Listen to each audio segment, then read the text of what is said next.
Hello friends, मुस्कान technical classes के YouTube portal पर आपका स्वागत है।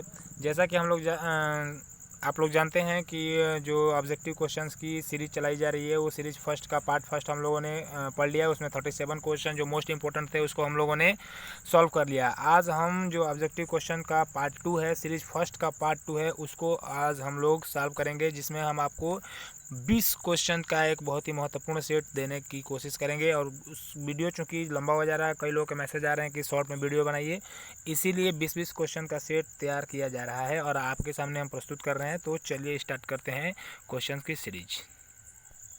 ठीक है, तो जैसा कि कल हम लोगों ने 37 क्वेश्चन सॉल्व कर लिए हैं, तो 38 क्वेश्चन से स्टार्ट करते हैं।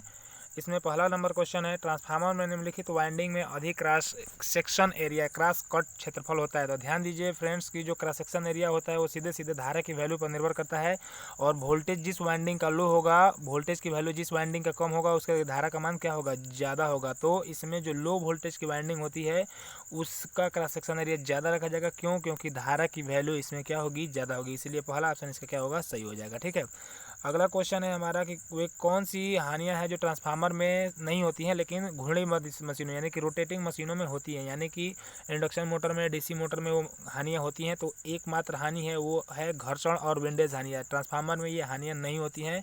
बाकी ये जो तीनों आपको दिख रहा है ये सारी हानियां ट्रांसफार्मर में पाई जाती है। इसलिए सी ऑप्शन इसका क्या हो जाएगा, सही हो जाएगा। अगला क्वेश्चन दिया है कि किसी एक अप्लाइड वोल्टेज के लिए एक दिए हुए ट्रांसफार्मर में वो कौन सी हानियां हैं जो स्थिर रहती हैं, चाहे लोड, ये जोड़ की जगह लोड कर लीजिएगा, जोड़ बदले या न बदले। तो फ्रेंड्स ध्यान दीजिए कि वह जो आपका मैग्नेट जो ये हिस्टेरिसिस और ईडी करंट लॉस है ये लोड पर निर्भर नहीं करती है। ये आयरन लॉस भी कहा जाता है। दोनों हानियों का संयुक्त रूप आयरन लॉस कहलाता है। ये लोड पर डिपेंड नहीं करता है। नो लोड से फुल लोड तक ये हानि क्या रहती है, एक समान रहती है। बाकी कॉपर लॉस लोड पे फुली डिपेंड करती है, और ट्रांसफार्मर में घर्षण और वाइंडिंग हानियां होती ही नहीं है। इसलिए सी ऑप्शन इसका क्या हो जाएगा, सही हो जाएगा। ठीक है, अगला क्वेश्चन दिया हुआ है कि the maximum efficiency of transformer is, transformer की अधिकतम दक्षता कब होती है। तो ध्यान रखिएगा फ्रेंड्स कि जब ट्रांसफार्मर में कॉपर लॉस और आयरन लॉस यानी कि WCU WI के क्या हो जाए, बराबर हो जाए, तो उस स्थिति में आपका जो हानियाँ होती है, सॉरी जो ट्रांसफार्मर की दक्षता होती है वो मैक्सिमम होती है। तो सी ऑप्शन क्या हो जाएगा, इसका सही हो जाएगा। ठीक है, अगला क्वेश्चन दिया हुआ है कि प्रतिरोध के कलर कोडिंग में वर्ण कोड यानी कलर कोडिंग में लाल रंग को कौन सा मान दिया गया है। तो ध्यान दीजिए, इसका एक ट्रिक होता है, B B Roy Great Britain very good wife. ठीक है, तो इसमें बीबी रॉय में आर जो आता है रेड के लिए आता है। तो ये 0 से शुरू होता है, 0, 1 और 2।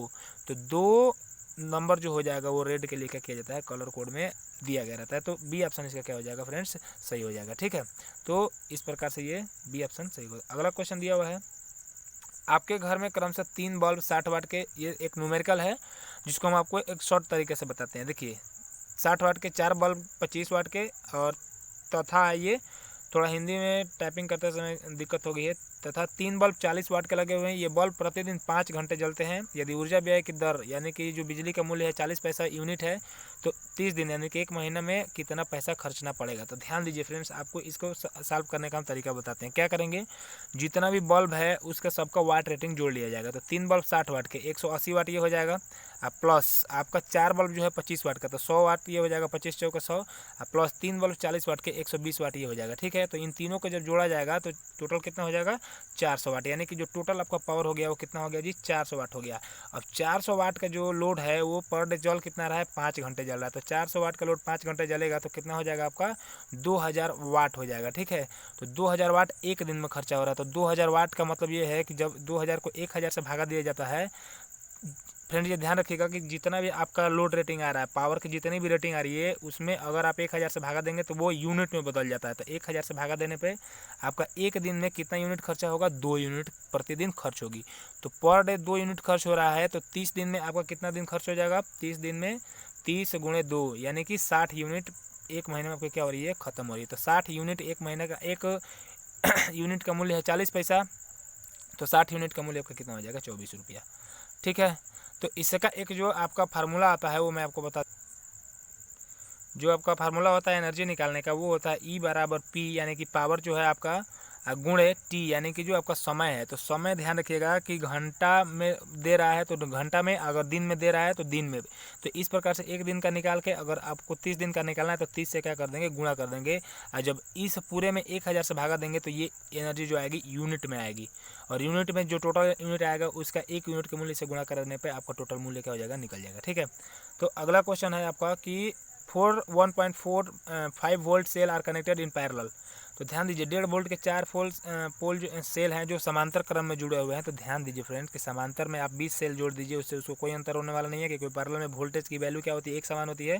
इसीलिए इसका जो आउटपुट वोल्टेज होगा वो कितना होगा, 1.5 वोल्ट होगा। ठीक है, अगला क्वेश्चन है कि भारत में एसी की फ्रीक्वेंसी कितनी है, ये बताने की आवश्यकता नहीं है। ध्यान रखिए 50 हर्ट्ज है एसी की फ्रीक्वेंसी।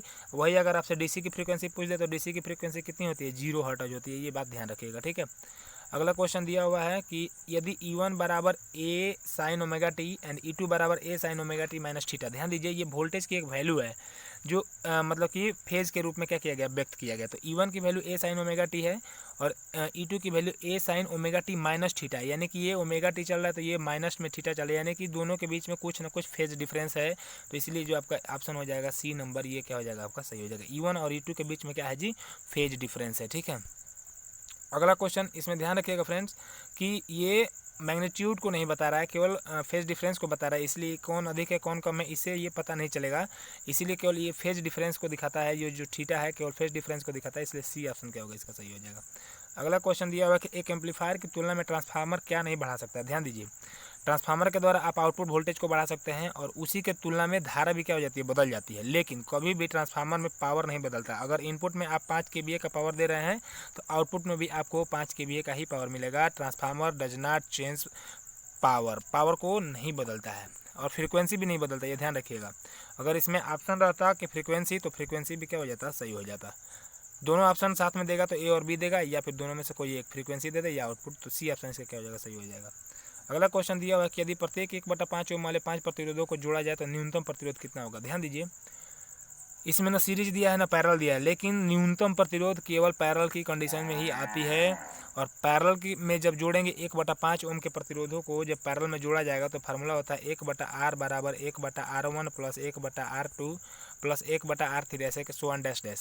तो जब इसको जोड़ा जाएगा आपका 1/5 ओम के 5 प्रतिरोधों को, तो उस स्थिति में 1/R1 की वैल्यू, R1 R2 की वैल्यू कितना दिया, 1/5। तो ऊपर चला जाएगा 5, तो 5/1 प्लस 5/1 प्लस 5/1 कैसे करके जब जोड़ेंगे 5 प्रतिरोधों को तो 1/25 इसका क्या हो जाएगा, आंसर हो जाएगा। डी नंबर इसका क्या होगा, सही हो जाएगा। ठीक है, अगला क्वेश्चन दिया कि निम्नलिखित में से कौन सा तार तनाव में सबसे अधिक शक्तिशाली है, यानी कि टेंसाइल स्ट्रेंथ सबसे ज़्यादा किस तार की होती है। तो एल्युमिनियम की नहीं होगी, तांबे का तार। देखिए इसमें पियानो तार दिया है, पियानो तार जो होता है वो तांबे के तार की तुलना में उसका टेंसाइल स्ट्रेंथ कम होता है। बी ऑप्शन इसका क्या होगा, सही हो जाएगा। ठीक है, अगला क्वेश्चन दिया हुआ है कि 1 वाट घंटा कितने के बराबर होता है। तो 1 वाट घंटा को जब आप जूल में कन्वर्ट करेंगे तो वो 3600 जूल के बराबर होता है, इसको याद रख लीजिएगा। ठीक है फ्रेंड्स, अगला क्वेश्चन दिया हुआ कि विद्युत परिपथ में डायोड का प्रयोग किस रूप में किया जाता है। तो एक बात ध्यान रखिए, डायोड जो होता है यूनिडायरेक्शनल डिवाइस होती है जो केवल एक दिशा में काम करती है और रेक्टिफायर की तरह क्या किया जाता है, काम किया जाता है। बी नंबर क्या होगा इसका सही हो जाएगा। अगला क्वेश्चन दिया हो कि एक स्टोरेज बैटरी का विद्युत वाहक बल किस पर निर्भर करता है। तो शेप ऑफ सेल की आकृति कैसी है, इलेक्ट्रोड का आकार कैसा है, इलेक्ट्रोड की प्रकृति कैसा है, यानी कि डी ऑप्शन इसका क्या हो जाएगा, सही हो जाएगा। उपयुक्त सभी पर निर्भर करती है। ठीक है, अगला क्वेश्चन दिया बैटरी के इलेक्ट्रोलाइट में कौन सी सामान्य अशुद्धि है। ध्यान दीजिए बैटरी का जो इलेक्ट्रोड बना रहता है, जो पॉजिटिव और निगेटिव इलेक्ट्रोड बने होते हैं वो जनरली पीबी और PbO2 के बनाए गए रहते हैं। तो सामान्यतः जो बैटरी में अशुद्धि पाई जाती है वो किसकी पाई जाती है, सीसा यानी कि लेड की पाई जाती है। ठीक है, अगला क्वेश्चन दिया हुआ है कि एक एमीटर की रेंज बढ़ाने के लिए क्या करते हैं। एमीटर की रेंज बढ़ाने का मतलब होता है कि अगर कोई एमीटर 5 एम्पियर मापता है, उससे अगर हमको 100 एम्पियर मापना है तो वो कहलाता है रेंज बढ़ाना, यानी कि रेंज एक्सटेंशन। तो कोई भी जो आपका एमीटर दिया हुआ है, एमीटर के अगर पैरेलल में यहाँ पर बहुत कम मान का एक प्रतिरोध जोड़ देंगे तो उस स्थिति में आपका क्या होगा, अगर बहुत कम मान का प्रतिरोध जोड़ दिया गया तो जो धारा इधर से जा रही है, अगर इसकी वैल्यू बहुत कम होगी तो सारी धारा इस रास्ते से निकल जाएगी। तो क्या होगा, यानी कि अगर कोई एमीटर है उसके पैरेलल में बहुत कम मान का रेजिस्टेंस जोड़ दें तो इसका रेंज क्या हो जाएगा, बढ़ जाएगा। ठीक है, तो इस प्रकार से जो आपका ये ऑप्शन सही है। एक लो वैल्यू का रेजिस्टेंस इसके एमीटर के कुंडली के पैरेलल में जोड़िए, समांतर में जोड़िए। ठीक है, अगला क्वेश्चन है कि धारिता का मान मापने के लिए कौन सा ब्रिज उपयोग किया जाता है, इसको याद कर लीजिए, शेयरिंग ब्रिज किया जाता है उपयोग में। अगला क्वेश्चन दिया कि दो कैपेसिटर जिसकी धारिता 2 फैराड और 3 फैराड है को सीरीज में जोड़ा गया है, एक तीसरा कैपेसिटर उसकी धारिता 1 फैराड है को इसके पैरेलल में जोड़ा गया है, टोटल धारिता क्या होगी। तो जोड़ने का पहले सर्किट देख लीजिए, ये कैपेसिटर हो गया, एक ये कैपेसिटर हो गया, ये 2 हो गए, इनके एक पैरेलल में एक कैपेसिटर इस प्रकार से जोड़ दिया गया। इसकी वैल्यू है 2, इसकी वैल्यू है कितना 3। तो आपको मालूम है कि जब सीरीज में कैपेसिटर जोड़ता है तो फार्मूला होता है 2 अगर जोड़ रहे हैं तो C1 C2 और बटा में C1 प्लस C2 फार्मूला हो जाएगा, ठीक है। तो C1 C2 यानी कि 6 और बटा में 5, 6 बटा 5 हो जाएगा, और प्लस इसके पैरेलल में जब जोड़ेंगे तो सिंपल तरीके से क्या कर दिया जाता है, जोड़ दिया जाता है। तो कितना हो जाएगा 5 एकम 5, 6 11 बटा 5, इसका क्या हो जाएगा ऑप्शन हो जाएगा। तो इस प्रकार से ये आपका ए ऑप्शन जो दिया हुआ ये सही हो जाएगा, ठीक है। अगला क्वेश्चन दिया है चुंबकन बल तथा तीव्रता के अनुपात को क्या कहा जाता है। देखिए फ्रेंड्स, इसमें जो आपका तो इसका जो ये दिया हुआ है चुंबकन बल H तथा तीव्रता, चुंबकन तीव्रता I का अनुपात जो कहलाता है वो कहलाता है विशिष्ट चुंबकशीलता, ठीक है। तो इस प्रकार से जो 20 मोस्ट इंपॉर्टेंट क्वेश्चन की जो सीरीज है वो हम लोगों ने क्या कर लिया है, ख़त्म कर लिया है। आई होप ये आपको इंपॉर्टेंट क्वेश्चन समझ में आए होंगे। अगर किसी प्रकार का कोई डाउट हो रहा है तो आप मतलब कि कमेंट बॉक्स में पूछ सकते हैं। और फ्रेंड्स, अगर आपको इस पेपर का, इस क्वेश्चन सीरीज का PDF अगर चाहिए तो आप हमारे फेसबुक ग्रुप को ज्वाइन कीजिए, जिसका लिंक डिस्क्रिप्शन में दिया हुआ है, वहाँ पर आपको इसका PDF मिल जाएगा। और इसी प्रकार के अन्य वीडियो पाने के लिए हमारे चैनल को सब्सक्राइब कीजिए, हमारे वीडियो को लाइक कीजिए और अपने दोस्तों में शेयर कीजिए। मिलते हैं अगले वीडियो में किसी नेक्स्ट टॉपिक के साथ, तब तक के लिए जय हिंद, नमस्कार।